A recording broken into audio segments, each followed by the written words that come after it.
എൻ്റെ പ്രിയപ്പെട്ടവരെ, ഇന്ന് തിങ്കളാഴ്ച ജനുവരി 13 എല്ലാവരും നമ്മളെ കർത്താവിൽ ഉണർന്നിരിക്കുന്ന സുപ്രഭാതം എല്ലാവർക്കും.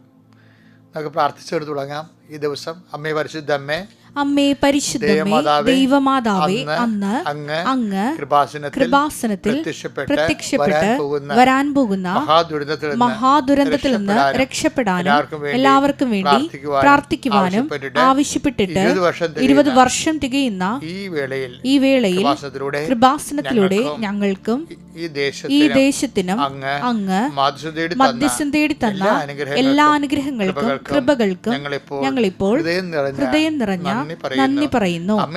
അമ്മേ പരിശുദ്ധമേ ജപമാല മാതാവേ, സകല കൃപാസനം പ്രാർത്ഥനകളോടും ചേർത്ത് ഞങ്ങളിപ്പോൾ പ്രാർത്ഥിക്കുന്ന ഈ കുടുംബത്തിന്റെ പ്രത്യേക നിയോഗം, പ്രത്യേക പ്രാർത്ഥന ആവശ്യങ്ങൾ ഏറ്റുപറയുക.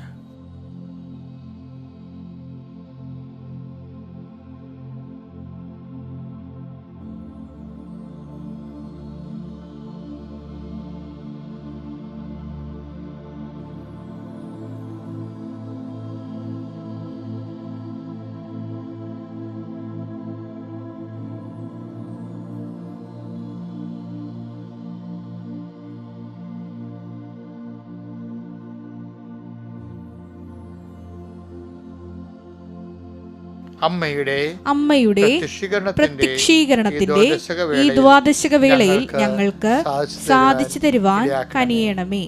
ആമേൻ. വിശ്വാസ പ്രമാണം. സർവശക്തനായ പിതാവും ആകാശത്തിന്റെയും ഭൂമിയുടെയും സൃഷ്ടാവുമായ ദൈവത്തിൽ ഞാൻ വിശ്വസിക്കുന്നു. അവിടുത്തെ ഏകപുത്രനും ഞങ്ങളുടെ കർത്താവുമായ ഈശോ മിശിഹായിലും ഞാൻ വിശ്വസിക്കുന്നു. ഈ പുത്രൻ പരിശുദ്ധാത്മാവിനാൽ ഗർഭസ്ഥനായി കന്യകാമറിയത്തിൽ നിന്ന് പിറന്ന് പൊന്തിയോസ് പീലാത്തോസിന്റെ കാലത്ത് പീഡകൾ സഹിച്ച് കുരിശിൽ തറയ്ക്കപ്പെട്ട് മരിച്ച് അടക്കപ്പെട്ട് പാതാളങ്ങളിൽ ഇറങ്ങി മരിച്ചവരുടെ ഇടയിൽ നിന്ന് 3-ാം നാൾ ഉയർത്ത് സ്വർഗത്തിലേക്ക് എഴുന്നള്ളി സർവശക്തിയുള്ള പിതാവായ ദൈവത്തിന്റെ വലതുഭാഗത്തിരിക്കുന്നു. അവിടെ നിന്ന് ജീവിക്കുന്നവരെയും മരിച്ചവരെയും വിധിക്കുവാൻ വരുമെന്നും ഞാൻ വിശ്വസിക്കുന്നു. പരിശുദ്ധാത്മാവിലും ഞാൻ വിശ്വസിക്കുന്നു. വിശുദ്ധ കത്തോലിക്കാ സഭയിലും പുണ്യവാന്മാരുടെ ഐക്യത്തിലും പാപങ്ങളുടെ മോചനത്തിലും ശരീരത്തിന്റെ ഉയർപ്പിലും നിത്യമായ ജീവിതത്തിലും ഞാൻ വിശ്വസിക്കുന്നു. ആമേൻ. സ്വർഗ്ഗസ്ഥനായ ഞങ്ങളുടെ പിതാവേ, അങ്ങയുടെ നാമം പൂജിതമാകണമേ. അങ്ങയുടെ രാജ്യം വരണമേ. അങ്ങയുടെ തിരുമനസ് സ്വർഗത്തിലെ പോലെ ഭൂമിയിലും ആകണമേ. അന്നു വേണ്ടുന്ന ആഹാരം ഇന്ന് ഞങ്ങൾക്ക് തരണമേ. ഞങ്ങളോട് തെറ്റ് ചെയ്യുന്നവരോട് ഞങ്ങൾ ക്ഷമിക്കുന്നത് പോലെ ഞങ്ങളുടെ തെറ്റുകൾ ഞങ്ങളോടും ക്ഷമിക്കണമേ. ഞങ്ങളെ പ്രലോഭനത്തിൽ ഉൾപ്പെടുത്തരുതേ, തിന്മയിൽ ഞങ്ങൾ രക്ഷിക്കണമേ. ആമേൻ. നന്മ നിറഞ്ഞ മറിയമേ, സ്വസ്തി. കർത്താവ് അങ്ങയുടെ കൂടെ സ്ത്രീകളിൽ അങ്ങ് അനുഗ്രഹിക്കപ്പെട്ടവളാകുന്നു. അങ്ങയുടെ ഉദരത്തിൻ ഫലമായി ഈശോ അനുഗ്രഹിക്കപ്പെട്ടവനാകുന്നു. പരിശുദ്ധ മറിയമേ, തമ്പുരാന്റെ അമ്മേ, പാപികളായ ഞങ്ങൾക്ക് വേണ്ടി ഇപ്പോഴും ഞങ്ങളുടെ മരണസമയത്തും തമ്പുരാനോട് അപേക്ഷിക്കണമേ. ആമേൻ. എൻ്റെ പ്രിയപ്പെട്ടവരെ, നമ്മളെ ഇന്നത്തെ പ്രാർത്ഥനകൾ ശരിക്കും പറഞ്ഞാൽ ഈ പ്രാർത്ഥനയും ഇന്നത്തെ ആഹാരമാണ്. ശരിക്കും എനിക്ക് പണ്ടുപോലെ ഉണ്ടായിരുന്ന ഒരു അഭിവാഞ്ചിയാണ് രാവിലെ ജനങ്ങളുമായിട്ട് പ്രാർത്ഥിക്കണം. അങ്ങനെയാണ് നമ്മൾ പ്രത്യക്ഷീകരണ പ്രാർത്ഥന 5:30 വെച്ചത്. ഇപ്പോഴങ്ങനെയല്ല. ഇപ്പം ഞാൻ തന്നെ നേരിട്ട് വന്ന് എല്ലാ ദിവസവും നിങ്ങളുടെ കൂടെ പ്രാർത്ഥിക്കുകയും അപ്പോൾ നിങ്ങളത് ഷെയർ ചെയ്യുകയും മറ്റുള്ളവരും നമ്മുടെ പ്രാർത്ഥനയിൽ പങ്കെടുത്തുകൊണ്ട് ഒരു ആധ്യാത്മിക ഔത്സുക്യത്തോടെ ഉണർവോടും ഉത്സാഹത്തോടും കൂടി ആയിരിക്കണം ഈ ഉഷസ്സങ്ങോട്ട് ആരംഭിക്കേണ്ടത്. പ്രാർത്ഥിക്കുക. കർത്താവായ ദൈവമേ, ഈ പ്രാർത്ഥനയിൽ അങ്ങ് പ്രസാദിക്കുകയും അങ്ങയുടെ മക്കളെ ഉത്സാഹഭരിതരാക്കണമേ. എൻ്റെ കർത്താവിന് ഉന്നതമായ നാമത്തിൽ സഭയുടെ അധികാരത്തിൽ കുരിശിൻ്റെ അടയാളത്തിൽ ഇന്നത്തെ ദിവസം 13 ജനുവരി തിങ്കളാഴ്ച കർത്താവിൻ്റെ തിരുസന്നിധിയെ സംബന്ധിച്ച് പ്രാർത്ഥിക്കുന്നു. പ്രസരിപ്പോടെ ഓരോരോ കാര്യങ്ങളുടെ പ്രാരംഭത്തിനായി പോകുന്ന അനേകം മക്കളുണ്ട് ഈശോയെ. ജോലി, വീട്, വിവാഹം, വിദ്യാഭ്യാസം, അങ്ങനെയുള്ള വ്യത്യസ്ത മേഖലകളിൽ അങ്ങനെ പോകുന്ന എല്ലാവരുടെ യാത്രകളും ഞാൻ ആശീർവദിക്കുന്നു കർത്താവേ, നിൻ്റെ നാമത്തിൽ. കർത്താവെ, അങ്ങ് അവരെ ആശീർവദിക്കണമെന്ന് പ്രാർത്ഥിക്കുന്നു ഈശോയെ. I will come with you wherever you go. നീ എവിടെ പോയാലും ഞാൻ നിൻ്റെ കൂടെ വരുമെന്നുള്ള കർത്താവെ, അങ്ങയുടെ വലിയ പ്രവചനമാണ്, അങ്ങയുടെ വലിയ പ്രഖ്യാപനമാണ്. ഞങ്ങൾ ആ പ്രഖ്യാപന വചനങ്ങളിൽ വിശ്വസിക്കുന്ന കർത്താവെ, ഞങ്ങൾ അങ്ങയുടെ സാന്നിധ്യം ഞങ്ങൾക്ക് അനുഭവിക്കാനും അതാ സമയങ്ങളിൽ പ്രാർത്ഥനയുടെ ഉണർവോടെയും തീഷ്ണതയോടെയും അങ്ങയെ മനസ്സിലാക്കുവാനും, പ്രശ്നങ്ങൾ ഉണ്ടാകാൻ മാത്രമല്ല ഒരു പ്രശ്നമില്ല പ്രശാന്തമായ സമയങ്ങളിലും പ്രാർത്ഥനയിൽ അങ്ങേ ഓർക്കുവാൻ കർത്താവെ പ്രത്യേക അഭിഷേകം അങ്ങയുടെ മക്കൾക്ക് നൽകണമെന്ന് പ്രാർത്ഥിക്കുന്നു. കർത്താവെ, നീരസമുള്ളവരുണ്ട്, വൈരാഗ്യ ബുദ്ധിയുള്ളവരുണ്ട്, ഹൃദയഭാരമുള്ളവരുണ്ട്, അവരെല്ലാം കർത്താവെ കളപ്പോട്ടെ, കർത്താവിൻ്റെ നാമത്തിൽ ക്ഷമിച്ചിരിക്കുന്നു പറഞ്ഞിട്ട് ഹൃദയത്തിൻ്റെ ഭാരം കുറയ്ക്കാൻ കർത്താവെ അങ്ങയുടെ മക്കളെ ഞാൻ ആശീർവദിച്ച് പ്രാർത്ഥിക്കുന്നു. എല്ലാം ഇന്നലെ ഉണ്ടായതും കഴിഞ്ഞ ആഴ്ചയിലുണ്ടായതും നമ്മൾക്ക് ഓരോ മനുഷ്യരും ഉണ്ടാക്കി തരുന്ന വലിയ ഭാരങ്ങൾ അങ്ങനെ തന്നെ എടുത്ത് കർത്താവിന് കൊടുത്തുകൊണ്ട് നിങ്ങൾ ഭാരമില്ലാത്തവരെ ജീവിക്കാൻ കർത്താവ് ആഗ്രഹിക്കുന്നു. കർത്താവ് ദിനത്തെ കൈകാര്യം ചെയ്യട്ടെ. ചില കാര്യങ്ങൾ എങ്ങനെ തലപ്പുകഞ്ഞ് ആലോചിച്ചിട്ടും നമുക്കൊരു എത്തുപിടിയും കിട്ടണില്ല. നിങ്ങളത് പരിശുദ്ധ അമ്മയ്ക്ക് കൊടുക്കുക. അമ്മ കൈകാര്യം ചെയ്യട്ടെ. എന്നിട്ട് നിങ്ങൾ ദൈവത്തിൻ്റെ കാര്യം ചെയ്തുകൊണ്ട് നടക്കുക. അവൻ പറയണ പോലെ ജീവിച്ചുകൊണ്ടും ചെയ്തുകൊണ്ടും നടക്കുക. അപ്പോൾ ദൈവം നമ്മുടെ കാര്യം ദൈവത്തിൻ്റെ രീതി അനുസരിച്ച് ക്രമീകരിക്കും. ഒരു സംശയമില്ലാത്ത കാര്യമാണത്. അതായത് ദൈവത്തിൽ ആശ്രയിക്കുന്നവനും ഏതിനും ദൈവത്തിൽ ആശ്രയിച്ച് ശരണം വെച്ച് പ്രാർത്ഥിക്കുന്നവനും ഏത് തരം ദുരിതത്തിൽ ചെന്നാലും ദൈവം അവനെ രക്ഷിക്കും. കർത്താവ് നമ്മൾ പറഞ്ഞിട്ടുണ്ടല്ലോ, ലോകത്തിലായിരിക്കും ഞങ്ങൾക്ക് ഞെരുക്കങ്ങൾ ഉണ്ടാവുമെന്ന്. അത് കർത്താവിനും ആ ഞെരുക്കങ്ങളുണ്ടായി, മാതാവിനും ആ ഞെരുക്കങ്ങളുണ്ടായി, ഔസേപ്പിതാവിന് കൂടുതലും ഞെരുക്കങ്ങളുണ്ടായിരുന്നു. നമ്മളിന്ന് വായിക്കുന്നത് ആ ഒരു ഭാഗമാണ് വായിക്കുന്നത്.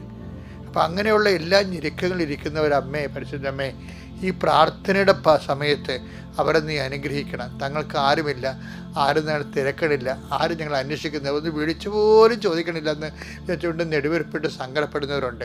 ഒറ്റപ്പെട്ട് പോയല്ലോ എന്നെടുത്തിട്ട് പണ്ടെടുത്ത തീരുമാനങ്ങൾ ഓർത്തിട്ട് ഭാരപ്പെട്ടിട്ട് വേണ്ടായിരുന്നു. ചുമ്മാ അപ്പോൾ ഓരോരുത്തർ പറഞ്ഞ് തലേ പിരികേറ്റി എടുത്തതാണ്. ഇന്നിപ്പോൾ അനുഭവിക്കുകയാണ്. ഇന്നിപ്പോൾ ഞാൻ മാത്രം എൻ്റെ ദുഃഖങ്ങൾ മാത്രമേ ഉള്ളൂ എന്നൊക്കെ പറഞ്ഞുകൊണ്ട് സങ്കടപ്പെടുന്നവരെ കർത്താവ് ഇപ്പോൾ ആശീർവദിക്കുന്നുണ്ട്. ഇപ്പോഴും ആശീർവദിക്കുന്നുണ്ട്.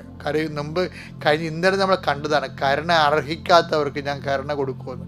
അതിനേക്കാൾ വലിയ പ്രത്യാശ എന്ത് വേണം സഹോദരങ്ങളെ? അവരെ കർത്താവ് ഇപ്പോഴും ആശീർവദിക്കുകയാണ്. കർത്താവ് നിനക്ക് ലഭിക്കുന്ന കരുണയുടെ അടിസ്ഥാനം കർത്താവിൻ്റെ സ്നേഹം മാത്രമാണ്. അവൻ നിർലോഭമായി യേശു ക്രിസ്തുവിന് നൽകാൻ തക്ക വിധം നമ്മളെ സ്നേഹിക്കാമെന്ന് തീരുമാനിച്ചിട്ടാണ് അവൻ ജനിപ്പിച്ച് നമ്മളെ നിലനിർത്തുന്നത്. അതുകൊണ്ട് തന്നെ നീ ഒന്നിനും ഭയപ്പെടേണ്ട. കർത്താവിൻ്റെ കരുണയ്ക്കൊരു പഞ്ഞവുമില്ല. കർത്താവ് നീ പറയണം, കർത്താവേ എൻ്റെ മേൽ കരുണ ചൊരിയണമേ. നിൻ്റെ പീഡാനുഭവത്തെ ഓർത്തുകൊണ്ട്, കുരിശുമണ്ഡത്തെ ഓർത്തുകൊണ്ട്, തിരുവിലാവിലെ മുറിവിനെ ഓർത്തുകൊണ്ട്, മുറുക്കിടത്തെ ഓർത്തുകൊണ്ട് കർത്താവ് എന്നോടും എൻ്റെ കുടുംബത്തോടും കരുണ തോന്നണമേ. അങ്ങനെ കർത്താവിൻ്റെ കരുണ, അർഹതയില്ലാത്ത കരുണ നിൻ്റെ മേൽ ആവശിക്കുകയും നീ കർത്താവിൻ്റെ ഇപ്പോഴും അനുഭവിക്കുന്ന എല്ലാ പ്രയാസങ്ങളിൽ നിന്ന് നീ അതിജീവിക്കുകയും ചെയ്യട്ടെ. ഈ ദിവസത്തെ പ്രാർത്ഥിക്കുന്നു. നിത്യം പിതാവും പുത്രനും പരിശുദ്ധാത്മാവായ സർവ്വശക്തനും നീക്കുവാമേ. ഔസേപ്പിതാവെന്ന അത്ഭുത മനുഷ്യനെ കുറിച്ചാണ് നമ്മൾ ഇന്ന്. കുടുംബനാഥനാണ് കേട്ടോ. എല്ലാ കുടുംബനാഥന്മാർക്കും നാഥനായിട്ടുള്ള ആളാണ്. ഈ ദിവസങ്ങളിലെ പ്രത്യക്ഷീകരണ നമ്മുടെ പൂജരാജാക്കന്മാർ, ജ്യോതിഷികൾ, ജ്ഞാനികൾ കർത്താവിനെ സന്ദർശിച്ചെത്തി, ഉണ്ണീശ്വരനെ സന്ദർശിച്ചെത്തിയില്ലേ? ആ പ്രത്യക്ഷീകരണ തിരുനാളിൽ എൻ്റെ മനസ്സിൽ വന്ന ഏറ്റവും വലിയ ധ്യാനചിന്തയാണ് ഇപ്പം ഞാൻ നിങ്ങളോട് പറയാൻ പോണത്. അത് വിശുദ്ധ മത്തായിയുടെ സുവിശേഷമാണ്, 2-ാം അധ്യായം 11-ാം വാക്യം. ഔഷധനെ കുറിച്ചാണ്. പറ. അവർ ഭവനത്തിൽ പ്രവേശിച്ച്, അവരെന്ന് പറഞ്ഞ ജ്യോതിഷികളാണ്, ജ്ഞാനികള്, കിഴക്കുനിന്ന് വന്ന രാജാക്കന്മാര്. അവർ ഭവനത്തിൽ പ്രവേശിച്ച് ശിശുവിനെ അമ്മയായ മറിയത്തോടു കൂടി കാണുകയും അവനെ കുമ്പിട്ട് ആരാധിക്കുകയും ചെയ്തു. നിക്ഷേപ പാത്രങ്ങൾ തുറന്ന് പൊന്നും കുന്തുരുക്കവും മീറയും കാഴ്ചയർപ്പിച്ചു. മക്കൾ, ഇതാണ് സംഭവം. അതായത് ഇത് വായിച്ചപ്പോഴേ പൊന്ന്, മീറ, കുന്തിരിക്കൊക്കെ കൊടുത്ത് വലിയ കാഴ്ചയുമായിട്ട് അവർ പെറ്റതെറിഞ്ഞ് വന്നിരിക്കുന്നത് രാജാക്കന്മാരാണ് വന്നിരിക്കുന്നത്. ഒന്നും കുറവുണ്ടാകത്തില്ല. ആദ്യം അമ്മ വിചാരിച്ചിരുന്നു, അമ്മയ്ക്ക് ആദ്യം അങ്ങനെ വിഷമമുണ്ടായിരുന്നു. ആട്ടിടയന്മാരല്ല വന്നത്, ഒരു ബന്ധവുമില്ല, സ്വന്തവും ഇല്ലാത്ത ആട്ടിടയന്മാർ വന്ന് നോക്കി നിന്നിട്ട് പോകുമ്പോഴേ അങ്ങനെയൊന്നും അല്ലായിരുന്നില്ല. സ്വന്തം നാട്ടിലാണ് താമസിച്ചിരുന്നെങ്കിൽ, വീട്ടിലാണ് താമസിച്ചതെങ്കിൽ എത്രയോ പേര് തങ്ങളെ സന്ദർശിക്കാൻ എത്തിയെന്നൊക്കെ വിചാരിച്ചെങ്കിലും ദൈവം കൈവിട്ടിട്ടില്ല എന്നുള്ള സൂചനയാണ് രാജാക്കന്മാരെ തന്നെ, വീട്ടുകാരെക്കാൾ ഉപരി രാജാക്കന്മാർ. ദൈവം ഒരിക്കൽ നിനക്ക് നമുക്ക് ദൈവമേ കൈവിട്ടതായിട്ട് തോന്നുകയേ ഉള്ളൂ, പക്ഷെ ദൈവം കൈവിടത്തില്ല. ഇപ്പോൾ വീട്ടുകാരിൽ നിന്നും ബന്ധുക്കളിൽ നിന്നും അമ്മയ്ക്ക് ഉണ്ണീശോയുടെ ജനനം അറിഞ്ഞ് മറ്റുള്ളവർ ആരും സമ്മാനം കൊണ്ട് വന്നില്ലെങ്കിലും സമ്മാനം കൊണ്ടുവരാൻ രാജാക്കന്മാർ ദൈവം തീരുമാനിച്ചു. എന്തൊരു എന്തൊരു സ്നേഹമാണ്, എന്തൊരു കരുതലാണ് ദൈവത്തിൻ്റെ. നമ്മുടെ കണ്ണ് ഒരു ജന്മം മുഴുവൻ നിറഞ്ഞു നിൽക്കുന്ന കരുണയാണ് ദൈവത്തിൻ്റെത്. ഇപ്പം പക്ഷേ ഒരു പ്രശ്നം അവിടെ ഉണ്ട്. എന്താണെന്നറിയാവോ? അവർ പുൽത്തോട്ടിലെത്തിയപ്പോഴേ ശിശുവിനെ അമ്മയായ മറിയത്തോടു കൂടെ കണ്ടെന്നാണ് പറയണത്. അപ്പം ഔസേപ്പിതാവിനെ കണ്ടില്ല. അവിടെ ഔസേപ്പിതാവിനെ കണ്ടില്ല. എന്താ കാര്യം? അദ്ദേഹം അപ്പോഴേ ഉണ്ണീശോയ്ക്കും അമ്മയ്ക്കും വേണ്ട ആഹാരം തേടിപ്പോയിരിക്കുന്നു. അപ്പന്മാരുടെയൊക്കെ ഒരു അവസ്ഥ ഭയങ്കരമാണ്. എനിക്ക് തോന്നുന്നത് അമ്മയെക്കാളും ചില കാര്യങ്ങൾക്ക് ഔസേപ്പിതാവ് ഇത്തിരി കൂടി മുന്തിയ നിലവാരമല്ല കൂടി നിൽക്കുന്ന ചില സാഹചര്യങ്ങളുണ്ട്. കാര്യം അമ്മ പുരുഷൻ്റെ ചുവട്ട് നിന്നു, അതൊക്കെ ശരിയാ. പക്ഷേ ഈശോയുടെ ഉയർത്തുന്നേപ്പ് കണ്ടു, സഭ വളരണത് കണ്ടു, ഉയരണത് കണ്ടു. അപ്പോസ്തലന്മാർ അമ്മയുടെ ആശീർവാദം വാങ്ങിച്ചുകൊണ്ട് എല്ലാ രാജ്യങ്ങളിലേക്കും പോകുന്നത് കണ്ടു. പരിശുദ്ധാത്മാവ് നിറഞ്ഞുകൊണ്ട് പെന്തക്കോസ്താ ദിവസം അപ്പോസ്തലന്മാരുടെ കൂടെ ഇരുന്ന് പ്രാർത്ഥിച്ച് അങ്ങനെ എത്ര നല്ല നല്ല കാഴ്ചകൾ ഹോശാന പാടി എതിരേറ്റുകൊണ്ടുവന്ന ഈശോയെ അമ്മ കണ്ടു. അങ്ങനെ എല്ലാ നല്ല നല്ല കാര്യങ്ങളും അമ്മ കണ്ടായിരുന്നു. ഒന്നും കാണാനൊരു പാവപ്പെട്ട മനുഷ്യനെ ഔസേപ്പിതാവ് സ്വപ്നങ്ങൾ മാത്രം കണ്ടു. ആ സ്വപ്നങ്ങൾ മാത്രം വിശ്വസിച്ചുകൊണ്ട് തന്നെ ഏൽപ്പിച്ച ജോലി പൂർത്തിയാക്കി.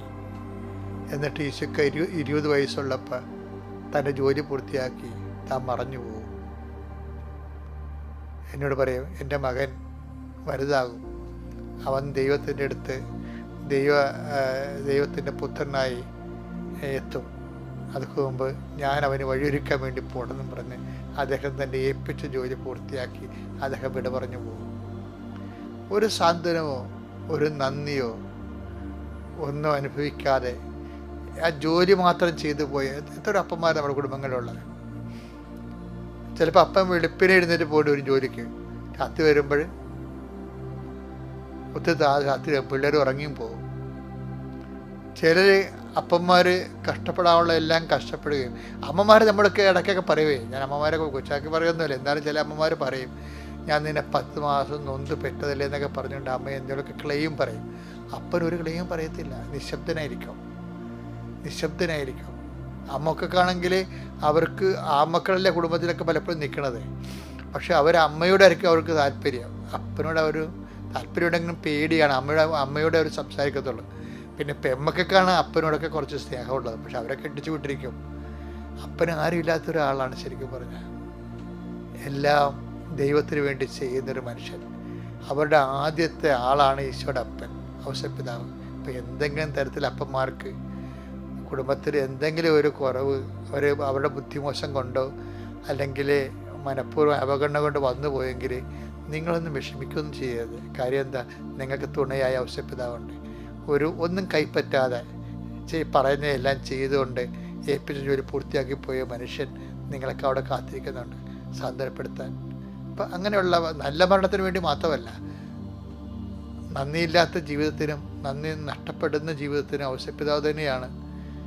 നന്ദി കിട്ടാത്ത ജീവിതത്തിനും ഔസേപ്പിതാവ് തന്നെയാണ് നമുക്ക് ഒരു മാതൃക.